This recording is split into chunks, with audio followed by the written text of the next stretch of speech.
and welcome to The Voice. I'm Reverend Kelly. This is KGLTV. Thank you so much for tuning in. Whether you're here with me live now or whether you're watching this on a repeat, I'm just so happy that you've decided to tune in and join us for the debut episode of The Voice. I've done The Voice in a few one-off podcasts before, but I've never been able to do it in a series in the way that I've always wanted to. And so now it is time for that. I think that what had happened is there had been so many delays. My internet doesn't work, or my microphone doesn't work. Actually, let's check and make sure that it is working. See, one thing after another, there has been to hold up. Yes, it's working. We're getting volume. We're getting a thumbs up that it's working. There's been layer after layer to say, no, it is not time to do The Voice. It is not time, but it's been in development for the last maybe year or so. And I'm so excited because I have the creator of The Voice. It's a Cannavenger series. And I have the creator of that here today to be my co-host. So the way that this is going to work, The Voice is going to work, is that every day I do The Voice live, kind of like an old school radio show with news, sports, and weather. I'll have a co-host, a different co-host every day. And so it's, instead of I'm going to interview you on my podcast, it's, hey, do you want to be my co-host? And so today my co-host is the great, the visionary Jackson Lawson. And I'll be bringing him in very soon. It's the middle of the night where he is. He's coming in to us today from Byron Bay, Byron or Byron's. I'm not sure if that's plural. He will let me know. Australia, all the way in Australia, where we're celebrating spring going into summer. He's celebrating fall going into winter. So it's that other side of the earth. And of course, day is night, night is day. So it's the middle of the night there. So he's tuning in and coming and sharing himself with us today, which is very cool. And we appreciate that very much.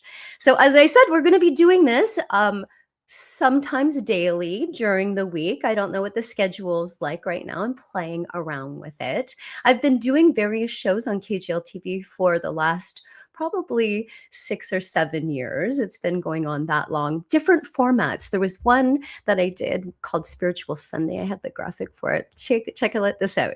Spiritual Sunday.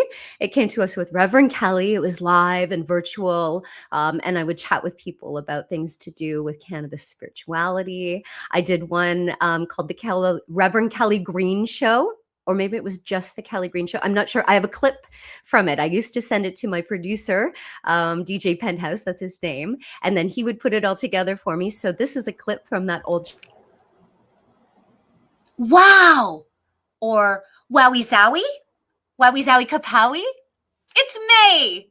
Welcome to the Reverend Kelly Green Show. Thank you so much for joining me. Our monthly show, our monthly visiting around and tell you new things kind of show. We've got some really cool things that have happened this past month and a new addition to the Reverend. 7 years ago, I was much blonder then, wasn't I? I'm looking at it and I'm like, really blonde. In Kelly's Green Lounge, when Kelly's Green Lounge existed in Orono, Ontario.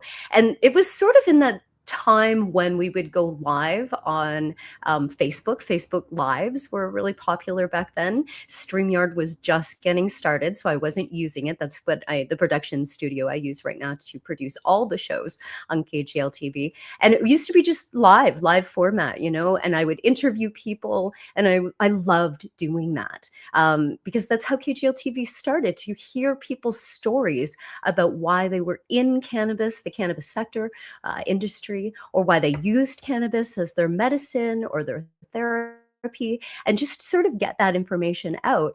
And I mean, there were hundreds and hundreds of videos and podcasts. Luckily, we have them saved and evolved. Yes, I'll be showing clips on this show of them. But it didn't just start there. I have been broadcasting in some capacity, it seems almost my whole life. I used to just love to listen to the radio as a young girl. I loved it. I loved that you could hear people talk on the radio. I used to call into the radio so that I could request songs, and maybe they would record me and then play me back so I could hear myself on the radio. And I remember I was 10 when my parents got me my first recorder with a cassette tape. We're talking about the 80s here right now. You could record the radio on a cassette tape. So I used to do that, and that was one of my most favorite things to do, especially when I could hear myself, as I knew that that would be my future. I wanted to be able to use my voice to speak. It just always had been that way. I wrote petitions to the Canadian government during the Gulf War when I was 12, petitions in my school to make a song #1 on the radio because it had something to do with the Gulf War. It was just something that I always felt compelled to do, is to speak. And then fast forward to the late 1990s when I actually went to school for radio broadcasting. I was one of 2 women in my course, in my class. Radio, Howard Stern was big at that time. So of course that was that big thing. Everybody was in radio school. That was like the male wanted to be a shock jock. I just wanted to be on the radio. I loved the radio. And back in the 1990s, it was a male forward role. It was a male forward. There was mostly, you were maybe a news reporter or co-host if you were a female, but I wanted to be that, big time announcer. And I was for a while, and I loved it. It was a segue into the music industry, and then kept going forward, teacher, cannabis industry, but now back into a broadcasting format. But I never really left. When I worked in the music industry, I did a vinyl radio show with DJs. When I was a teacher, I taught about it, so I could always go back to it. And then, of course, forward until everything digital now and social media, and you can make podcasts. And so I've been making podcasts, I guess, creating podcasts of my own and of other people in a production value over the past almost decade. So it's been quite the journey, and it's so nice to be able to get back to it. And so as exploring, why do I feel this call? Why do I feel this call? And in speaking with another hero of mine, a gentleman named Brendan Roberts, who I think of him as a hero. He lives in Northern Canada, somewhere up northern up there, living and giving his advice and being wise. So on a call with him one day, he said, "What is your life path number?" And I said, "I have no idea what you were talking about. What does that mean?" And he said, "Look it up. Let's, you add together your birth dates together to find your life path number." It's all like, what is this stuff? But you do it, and then you read it back and find out what this life path number. And I am a life path number 3. And it is so exactly how I feel called to this earth, my dharma, how I feel, my purpose. And in that life path 3, to use your voice, to speak for change, to break chains, to speak out. And so that is just something I have always felt called to do or be with. And fast forward to the last, I guess maybe 18 months ago, Jackson, probably around then, the visionary Jackson Lawson, that's what I call him, out of Australia, Byron's Bay, he's created the Cannavengers, which are like the cannabis version of Marvel Comics superheroes. And met with him, and he's got all these amazing characters. Let's show a couple of them before we bring him on. See if we can bring this up. I don't have any. Oh, there it is. Look at that. Check this out while I'm talking. Okay, so there's the Cannavengers, right? And so he's all these characters, right? And so in talking, he then creates one that is, I guess, of my essence, because it certainly doesn't look like me, Jackson, but it's of my essence, he says, and it's called The Voice. Here she is, The Voice. And there she is. And this is what he's created, of gas, based on what I've been doing to use my voice in cannabis. So that's how we came to have this show, The Voice. It's a Cannavenger saga. It's in the Cannavenger universe, and I am honored to sit in that place. I feel like I need to always just wear a crown of like cannabis sleeves. We'll get to that. I'll get the uniform, Jackson. And so when I was thinking about coming back to the air, and I call this the air, of course, broadcasting, I always thought, like, I mean, I'm nervous, right? Because I had used my voice for so long, and then I've been producing multiple other people's podcasts, the most beautiful, wonderful people in the past 5 years. They're incredible podcasts, and they're all part of the KGLTV network. And we still have them, and we'll be putting most of them on. But so I hadn't really done a lot of shows myself. The Spiritual Sunday, I hadn't done that for a couple of years. So coming back to this, and so I said, I've got to go to my current network, my hosts, my team, to help me. So all week, this week, we're going to have my co-hosts, some of my other hosts here on KGLTV. So we have Sean Wickens coming in from New York City tomorrow at 11 a.m.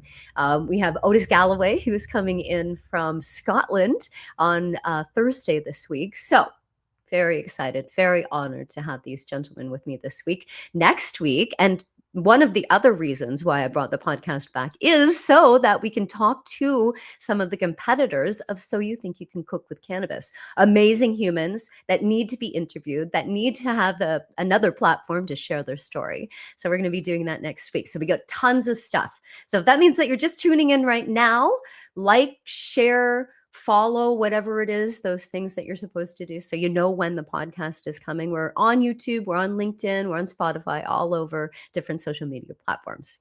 Okay, let's have a little break now. And when we come back, who is here? Jackson Lawson from Australia. One of the biggest areas for growth in the cannabis industry is actually cannabis hospitality. And did you know you could start your own business for under $5,000? Allow me to take you through my mentorship program to receive your cannabis hospitality stewardship certificate, where we're going to allow you to understand this plant in a way in which you can actually shepherd the plant to people. And not only a way to start a new career, but a way to actually enrich people's lives so they can use the benefits of cannabis to enhance their lifestyle. Please join me on this revolutionary journey.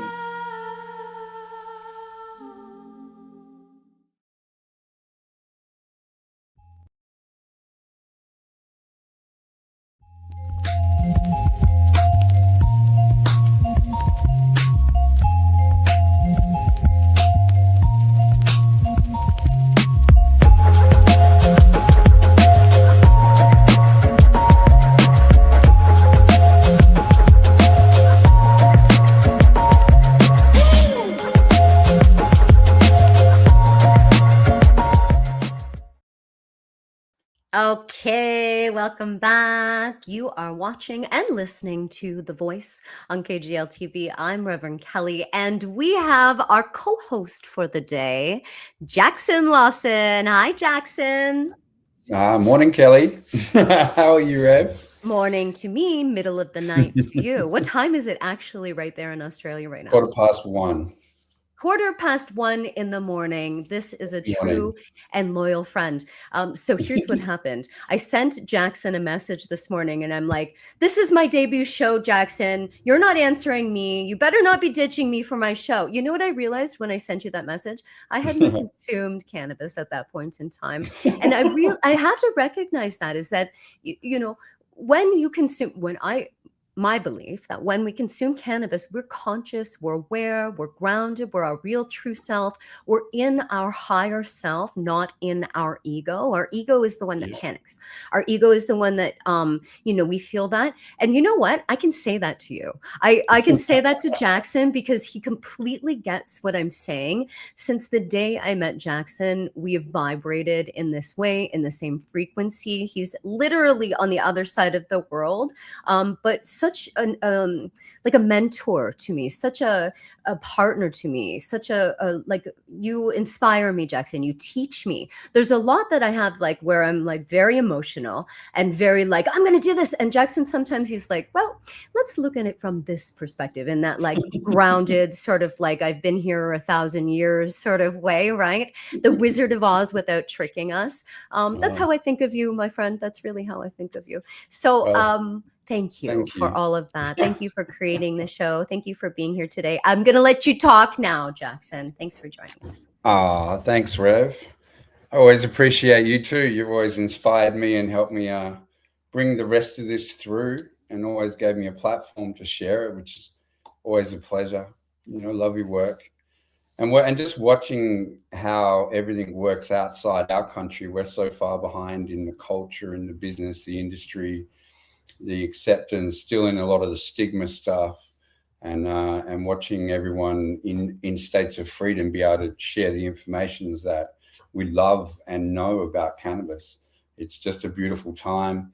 we have a whole generation with social media that are able to share messaging so quickly and so fast. And I think the beauty of the cannabis for me was finding all the medical side and how it works on that level, and then taking the inspiration of the creative side that it always gave me, my music and my art and the vision of being able to see my soul and how I fit in the world of the universe, and being able to bring through these characters that can then teach and hopefully entertain on the way through. And each one has different, powers or messaging around different cannabinoids, different terpenes, and different combinations, and how to use them. So I think because the legal industry is now up and running, $50 billion into it, we have a lot of science every day being discovered and really understood and proven. All the spiritual aspects of the plant, the soul, and creative elements are now being proven in science. And that really gives us a great platform to build the future of, the children not needing the opioids. Because my mission has been about offering the opioid-free version of pain management, along with the other elements. I work with hydrogen and the mushrooms, and inside those altogether, there's new treatments, old plant medicines, and combinations of cannabinoids that are not just getting people high, but getting people alive. Yeah. That was Yeah. And that's what you do. And bravo to you for doing that. And I started using the phrase Cannavengers before I met you. And that Yeah. is how we ended up clicking and speaking, because with the CCTA, the Canadian Cannabis Tourism Alliance, that's what I called our board of directors, like cannabis Avengers. Like that's what I was teasing them, calling them to. I made a play about it that we did on a stage, and you at the same time. And that's how we started talking about this, because we see heroes in the plant, and I see everyday heroes. I'm so glad that you referenced this. Australia, you don't have a legal framework for adult use cannabis. You have a bit of a medical one in some, but it's not as easy as it is here in Canada. And certainly we have access here. Like I can go a minute down the road and buy, cannabis at a shop right away, right? So it's a different situation. I see real life Cannavengers who are fighting for this plant, for the more freedom of it, specifically in the cannabis tourism lane, because there's no framework here in Canada for that. So that's what we're fighting for here. You've seen this vision of Cannavengers in the sense that's like, there's, I think, Queen Panacea, if I'm saying that right. Yeah. There's multiple characters that tell a story in different elements and science properties, so that we can get it, so that we can also explain it to children. I teach a course, how to speak to children, how to teach children about cannabis. You're ready. The Cannavengers are ready, because kids need cannabis too.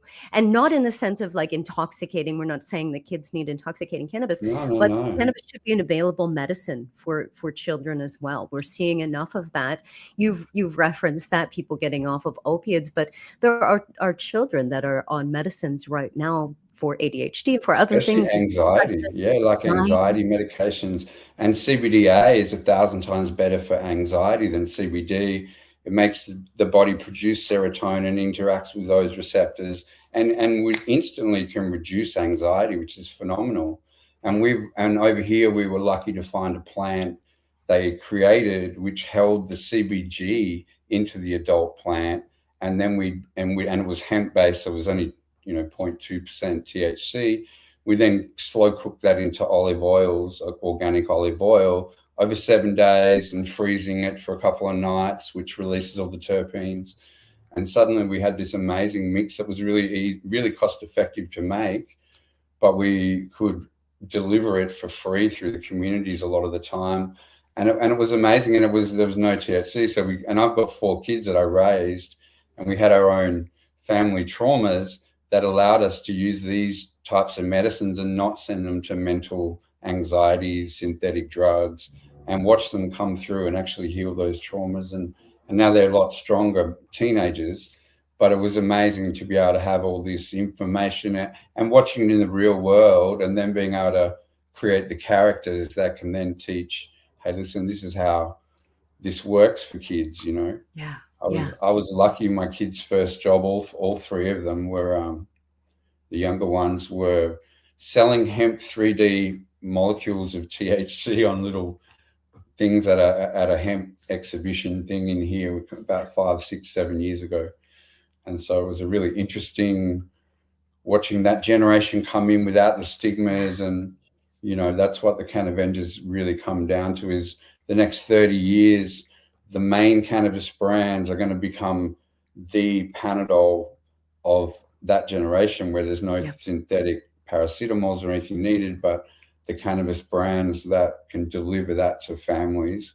I think, you know, that they're the world-changing brands, and the industry as a whole is kind of what I've been seeing lately is it's like the endocannabinoid system of the planet, and each of the little parts of the industry, from tourism to all the manufacturers all around the world, are stimulating the endocannabinoid system, and that creates not only financing and new economics, but so much healing and stress relief and natural, you know, remedy from pain, which and stress, which is really the two killers in our world of crazy that we all live in these days. Yeah. And I think it's so important that we reference the children that certainly here in Canada, and I'm hoping many other parts of the world, they'll really never understand prohibition the way that we have understood prohibition. I And mean, thank God they don't have to. right?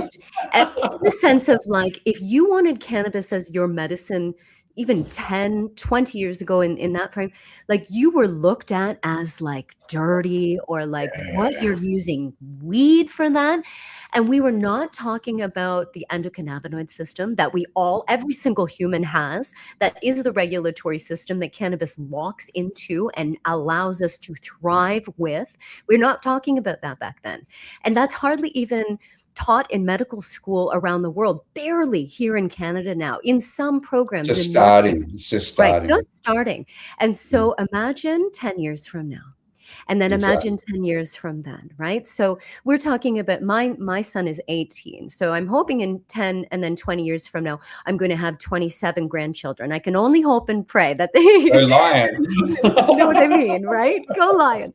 That my grandchildren in this span of time will never know that. We'll never have to understand that was something that was that poison, that the devil's lettuce, something that was so awful for us, right? And well, so not only that, they won't have to even use opioids or synthetic drugs in the wrong environment. Right. That, you know, those options will be there as a state of culture. Of course. That's kind of, right? you know, the beautiful part of the future. In the small needed way that they are. And you've just recently had a hospital stay where you were enlightened into thinking, you know what, there is a place for the medical system. So there are places for it, but it's not the way of yesterday, where it was just doctor handing you a white pill, doctor handing you Parley Pharmacy here, one to cover up there. And that's what it was of yesterday. Now we have alternatives.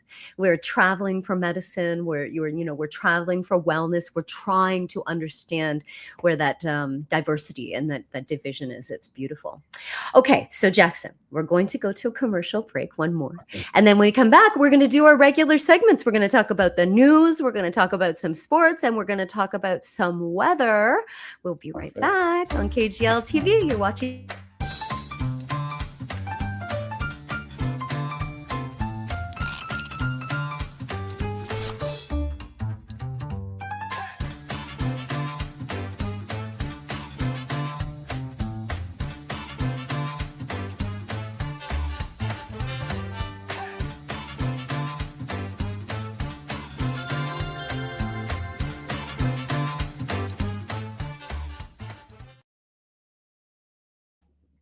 And we are back. You are watching and listening The Voice on KGLTV. I'm Reverend Kelly. Here today with me is Jackson Lawson. And we just saw a promo for So You Think You Can Cook with Cannabis Ontario.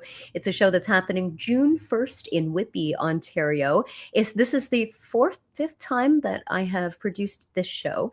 And this time, for the very first time, we're having a chef Cannavenger. It's so cool. Take a look at this. So whoever wins will be crowned Ontario's best cannabis chef, but they will also be made into the very first Cannavenger. Jackson, chefs use cannabis. Chefs could be a Cannavenger.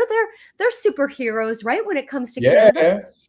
And we, and when you suggested that, is this possible? I was like, yeah, someone's got to feed the team, and really, when we were making that organic olive oil mix with CBD, CBG, CBDA, and it was amazing. We did it in organic olive oil, and what we found is we were cooking with it, and we had so much of it. We were blessed that we could then start to utilize it in the food element, and suddenly. And if for animals, whatever, you can put a bit of olive oil and things, and people and then suddenly the cannabinoids are in effect. So it was like the most calming pasta you'd ever eaten. Salad dressings. It was a beautiful way to present cannabis. I think food by feeling. I love it. I love it. Okay. We are gonna do, so when I was bringing this up before, it delayed our reception. You're in Australia, I'm here in Canada. We'll see if it works. Is it delaying us? Can you see me? Yeah, I can see you. You're done. It did not. Okay, stop sharing. Well, I had to try. So what I'll do, so part of this, I know, I had to try. So part of what we'll do, see if that worked. Am I frozen? Are you frozen? Let's see. No, you're not frozen. I know. Am I frozen? No? Are you frozen? No. Let's see if this brings us back. No? Okay. Are you back? I can't change the screen. That's what's happening here. So let's maybe, oh, I know. We'll go see if it'll jiggle it around. Did it go? Am I here? Can you see me? Yep. And Everything's moving in real time. It's moving in real time. Is the screen here? Can you see the screen? I can't see anything.